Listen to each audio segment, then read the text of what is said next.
दो, तीन, चार, पाँच, छः, सात, आठ, नौ, 10, 11, 12। ये मारा, ये गई तुम्हारी गोटी।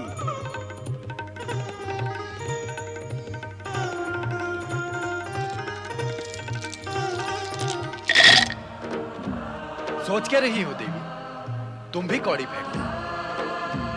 आप समझते हैं कि भाग्य केवल आप ही का साथ देगा? अवश्य। जब तक सौभाग्यशालिनी देवी पार्वती हमारे साथ रहेंगी, तब तक भाग्य तो हमारा ही साथ देगा।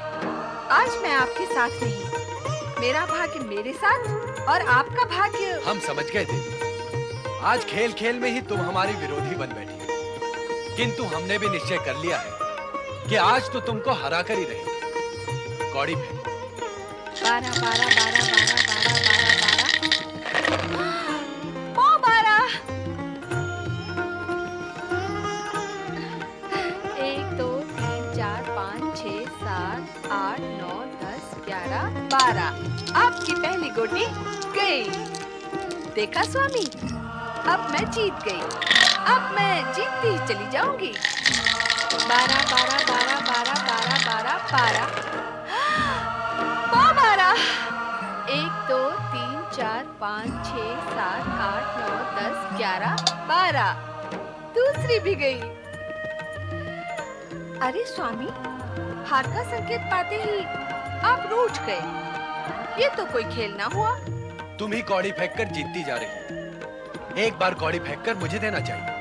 जो जीतता है कौड़ी वही फेंकता है। जब आप जीते थे तो कौड़ी मुझे क्यों दी थी? स्वयं क्यों नहीं फेंकी? यह हमारी उदारता थी जो हमने तुम्हें अवसर दिया, किंतु तुमने हमारी उदारता का अनुचित लाभ उठाया। खेल में उदारता महंगी पड़ती है। 12, 12, 12, 12, 12, 12। लो स्वामी, आपकी तीसरी गोटी भी गई। मैं जीती और आप हारे। 3 बार मैं आपको हरा चुकी हूँ स्वामी। यदि अब आगे भी आपको खेलना हो तो मैं तैयार हूँ। देवी, तुमने हमारे साथ छल किया। छल करके ही तुम हमसे जीती। अब हम तुम्हारे साथ कभी नहीं खेलेंगे। मैं तो खेल भावना से ही खेलती रही हूँ, किंतु खेल में इस प्रकार रोष करना आपको शोभा नहीं देता स्वामी। तनिक सी जीत से तुम गर्व से भूल गई हो। गर्व में उन्मत्त होकर तुम ये भी भूल गई हो कि पति के साथ कैसा व्यवहार करना चाहिए। ऐसा मैंने क्या कह दिया है स्वामी? तो अब तुम्हें यह भी ज्ञात नहीं रहा कि तुमने क्या कहा है।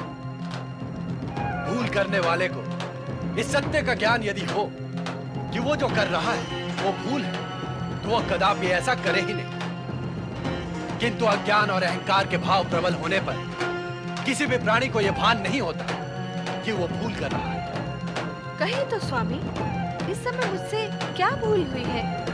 क्या खेल में आपसे जीत जाना मेरी भूल है? अपनी जीत की चर्चा करना क्या मेरी भूल है? इस समय हम तुमसे इस विषय में चर्चा करना उचित नहीं समझते। आप व्यर्थ ही व्यग्र हो रहे हैं स्वामी। अच्छा, तो अब हम व्यर्थ भी कुछ कार्य करते हैं। मेरा अभिप्राय यह नहीं है स्वामी। हम तुम्हारा अभिप्राय बहुत समय से समझ रहे हैं। तुम हमें बहलाने का प्रयत्न न करो। पति का मन बहलाने का अधिकार तो पत्नी का ही होता है स्वामी। और जगत जानता है कि मैं आपकी पत्नी हूँ। बस बस, इस समय ना तो हमें तुम्हारी मीठी मधुर बातें सुननी है और ना ही तुम्हारे साथ की आवश्यकता है। आपको मेरे साथ की आवश्यकता नहीं है तो फिर मैं इसी समय कैलाश छोड़कर अन्यत्र कहीं चली जाती हूँ। फिर आप मुझे ढूंढने की चेष्टा न करना।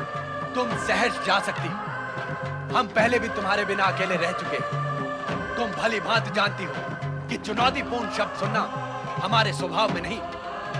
वैसे भी तुम्हारे साथ इतने समय तक रहकर हम अपनी स्वतंत्रता खो चुके थे। अच्छा ही हुआ। तुम्हारे जाने के पश्चात हम फिर से स्वतंत्र हो जाएंगे। स्वामी,